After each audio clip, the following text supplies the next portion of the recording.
इस क्वेश्चन में कहा गया है let a vector is equal to 4i plus 3j, B vector equal to 3i minus 4j plus 5k if c is a vector such that c dot a cross b plus 25 is 0 and c dot I plus j plus k is 4 and projection of c on a is 1, then the projection of c on b equals. Actually इस question में तीन information दे रखी हैं और उन तीन information की help से मैं सी वेक्टर की वैल्यू निकाल लूंगा। उसके बाद projection of C on B निकालना मुश्किल बिल्कुल भी नहीं है। एक कंडीशन दे रखी है कि the vector C is such that C dot A cross B plus 25 is 0। Second condition दे रखी है C dot I plus J plus K is 4 and third condition दे रखी है projection of C on A is 1। तो C vector निकालने के लिए suppose C vector is equal to X I plus Y J plus Z K. अब इन तीन conditions की हेल्प से मैं एक्स वाई जेड में तीन लीनियर रिलेशंस बना लूंगा और उसके बाद मैं एक्स वाई जेड की वैल्यू निकालूंगा। लेकिन ध्यान देना मैं एक्स वाई जेड की वैल्यू क्रैमर्स रूल से नहीं निकालूंगा। I mostly use the concept of augmented matrix to solve the three simultaneous equations. तो x y z में तीन रिलेशंस बनाने के लिए पहली कंडीशन है c dot a cross b plus 25 is 0। तो c dot a cross b means scalar triple product of c a and b। c dot a cross b is clearly equal to x y z and a vector is 4 3 0, that is 4 3 and 0 और b vector की value है 3 minus 4 5। तो 3 minus 4 5 and opening this determinant I'll get 15x minus 20y minus 25z और इस information को use करते हुए I get 15x minus 20y minus 25z plus 25 equal to 0, that is I get 3x minus 4y minus 5z plus 5 equal to 0 and in this way I have got first relation in x, y and z। अब मैं इस बात का use करूंगा कि c dot I plus J plus K is 4 और क्योंकि c vector x I plus Y J plus Z के है तो this will mean x plus y plus z equal to 4. This is the second relation between x, y and z. और तीसरी information है projection of c on a is 1 and projection of c on a is 1 means c dot a upon mod a is 1 और c dot a आएगा 4x plus 3y plus 0z, that is 4x plus 3y plus 0z upon 5 equal to 1, that is I get 4x plus 3y plus 0z equal to 5. In this way I have got the third relation between x, y and z. अब मैं इस relation को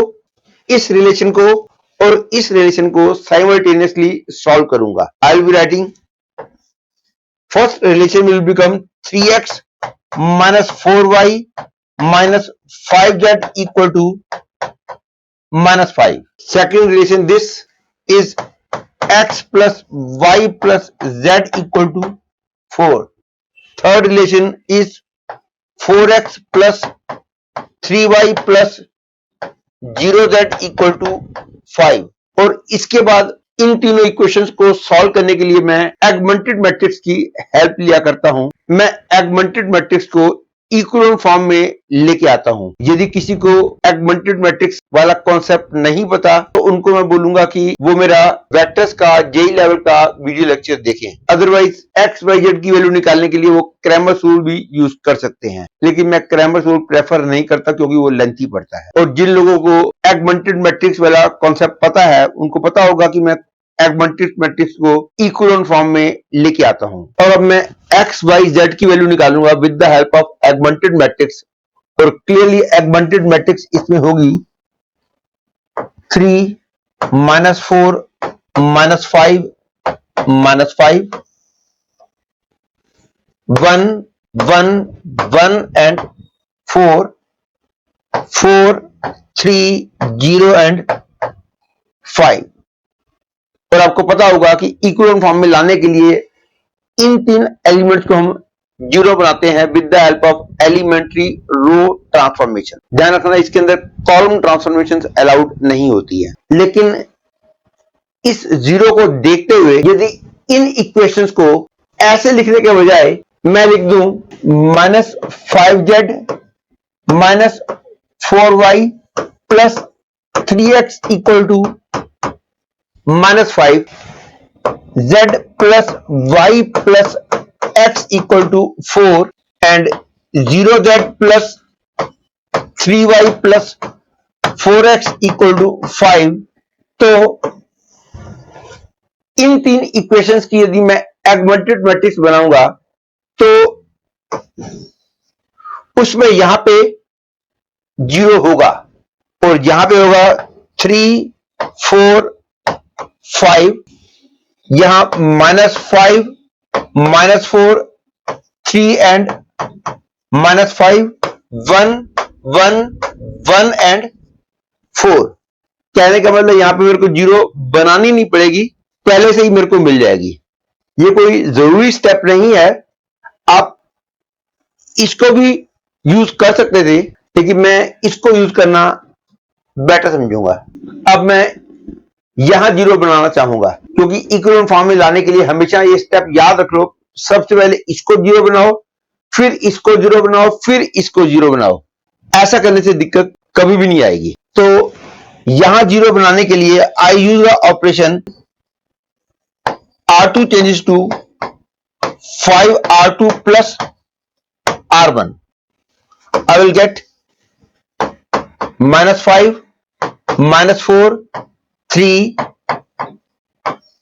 -5 0 1 8 and 15 0 3 4 and 5।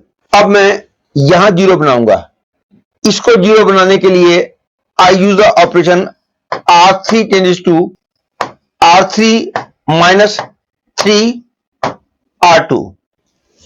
तो I will get -5 -4 3 -5 0 1 8 15 0 0 -20 -40।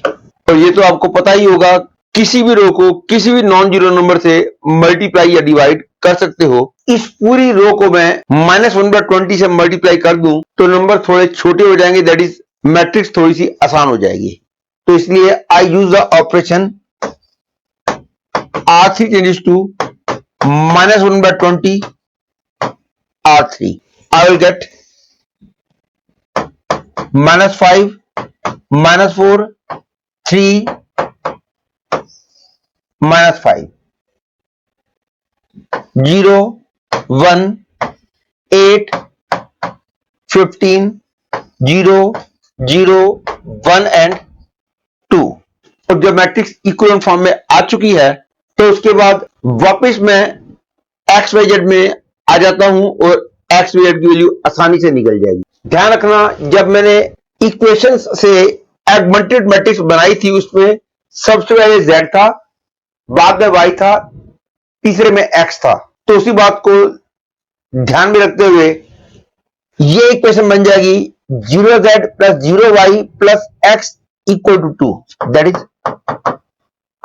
x equal to, and from here I get y plus 8x equal to 15, that is y equal to 15 minus 16, that is -1। तो y की value भी आ गई, x की वैल्यू भी आ गई, और अब इसको देखते हुए इक्वेशन बन जाएगी -5z -4y plus 3x equal to -5, that is -5z -4 into -1 plus 3 into 2 equal to minus 5. That is, I get minus 5z plus 4 plus 6 equal to minus 5. That is 5z equal to 15. That is z equal to 3.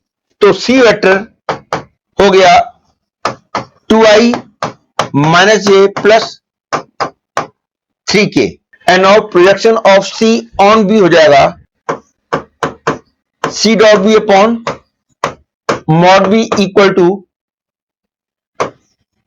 2i minus j plus 3k dot B vector है 3i minus 4j plus 5k. तो 3i minus 4j plus